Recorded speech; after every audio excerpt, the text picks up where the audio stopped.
Litre petrol కోసం ఊరంతా తిరిగి ఉన్న పెట్రోల్ కూడా కొట్టుకున్నట్టే ఉన్నది పాపం ఈ మన అజారుద్దీన్ కథ. తతిమ పార్టీలు చేతులు కాళ్ళకి ఆకులు పట్టుకునే టైప్ అయితే చేతులు కాల్చుకొని మరి ఆకుల కోసం ఎత్తుకునే టైపు గిసై పార్టీలు. దండోరా మాట సూటిగా, సెటైర్ గట్టిగా. పొద్దంతా ఏదో రాగం తీసి ఏదో పాట పాడినట్టే ఉండదు అనిపిస్తున్నాయి చేపాటి సర్కారు చేసిన పనిని చూస్తుంటే. ఆలు లేదు సూలు లేదు కానీ కొడుకు పేరు సోమలింగం అట. ఓ గట్లే ఉన్నది పాపం గీల పని. పిల్ల లేదు ముహూర్తం లేదు కానీ పుస్తల దాడి పట్టుకొని ప్రీ వెడ్డింగ్ షూట్ చేసుకున్నట్టు ఉన్నది ఈయన పరిస్థితి. పండుగ పుట్ట యాటను కొనుకొచ్చుకొని బియ్యంకి ఎవరు పైసలు ఇస్తారా అని ఎదురుస్తున్నట్టున్నది ఈయన పరిస్థితి. లీటర్ పెట్రోల్ కోసం ఊరంతా తిరిగి ఉన్న పెట్రోల్ కూడా కొట్టుకున్నట్టే ఉన్నది పాపం ఈ మన అజారుద్దీన్ కథ. గిట్లా చెప్పుకుంటా పోతే మస్తుగా ఉంటాయి కానీ అసలు గిసొంటి శాస్త్రాలు ఎందుకు చెప్తున్నా అని అంటే, పోయిన ఏడాది అక్టోబర్లో జూబ్లీహిల్స్ బై ఎలక్షన్ల ముంగట ఎసొంటి పదవి లేని అజారుద్దీన్కు మేఘాల మీద మంత్రి పదవి ఇచ్చారు షైపాటి సర్కార్ వాళ్ళు.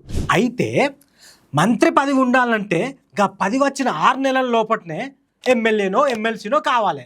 ఇప్పటికీ 5 నెలలైనా కూడా అజారుద్దీన్ అన్నకు ఎమ్మెల్సీ పదవి లైన్ క్లియర్ అయితే లేదు. కోర్టు పంచాదులతోటి ఎమ్మెల్సీ పదవికి ఆమోదం చెప్పలే. అప్పుడున్న గవర్నర్ జిష్ణుదేవ్ శర్మ సారు, ఇప్పుడున్న గవర్నర్ ప్రతాప్ శుక్ల సార్ కూడా గదే కారణంతో సంతకం పెట్టేటట్లు లేడు. ఇక ఏప్రిల్ 30వ తారీఖుకు 6 నెలల టైం కూడా అయిపోతుంది. అంటే గప్పుడు మంత్రి పదవికి రాజీనామా చేయాల్సిందే అజారుద్దీన్ అన్న. అయితే మే 16వ తారీఖు తర్వాత మంత్రివర్గ విస్తరణ చేసి గప్పుడు మల్లోపారి అజారుద్దీన్ అన్నతోటి ప్రమాణ స్వీకారం చేపించి 6 నెలల లోపు ఎమ్మెల్సీ ఇవ్వాలని చూస్తున్నారట షైపాటోళ్ళు. మామూలు కాదు మరి వీళ్ళు. ఇక నవంబర్లో ఎట్లయినా 3 ఎమ్మెల్సీలు ఖాళీ అవుతాయి కాబట్టి అప్పుడు ఎట్లన్నా ఎమ్మెల్సీని చేసి మంత్రి కుర్చీలో కూర్చోబెట్టాలి అని చూస్తున్నారట అజారుద్దీన్ అన్నను. కానీ అది అవదమ్మా అని అంటున్నారు కొందరు రాజకీయ మేధావులు. అంటే ఎటు చూసిన అజారుద్దీన్ అన్నకు మంత్రి పదవి గాల్ల దీపం లెక్క, ఎండాకాలంలో వాన లెక్క అప్పటి మనం అచ్చిపోయేది తప్పితే ఎల్ల కాలం ఉండేది కాదనిపిస్తున్నది. మరి ఇవన్నీ సీఎం రేవంత్ అన్నకు ముందుగానే తెలియదా అని అంటే, రాజకీయం తెలియని రాజకీయ లీడర్లు ఎవరైనా ఉంటారా అని అంటున్నారు చాలా మంది. అప్పటిదాకా సర్కార్లో ఒక్క మైనార్టీ మంత్రి కూడా లేడు కాబట్టి గా మాటను పోగొట్టుకోనికి అజారుద్దీన్ అన్నకు మంత్రి పదవిని ముంగటేసుకున్నారు.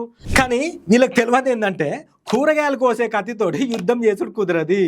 అయినా మా అంత బాహుబలి లేరు, మేమే మగధీరులం అని పోతే పానాలో పరువో పోవడే అయితే తప్పితే మంచి కాదు. అయినా మొన్న నేను చెప్పిన కదా నువ్వు, తతిమ పార్టీలు చేతులు కాళ్ళకి ఆకులు పట్టుకునే టైప్ అయితే చేతులు కాల్చుకొని మరి ఆకుల కోసం ఎత్తుకునే టైపు గిసై పార్టీలు. దండోరా మాట సూటిగా, సెటైర్ గట్టిగా.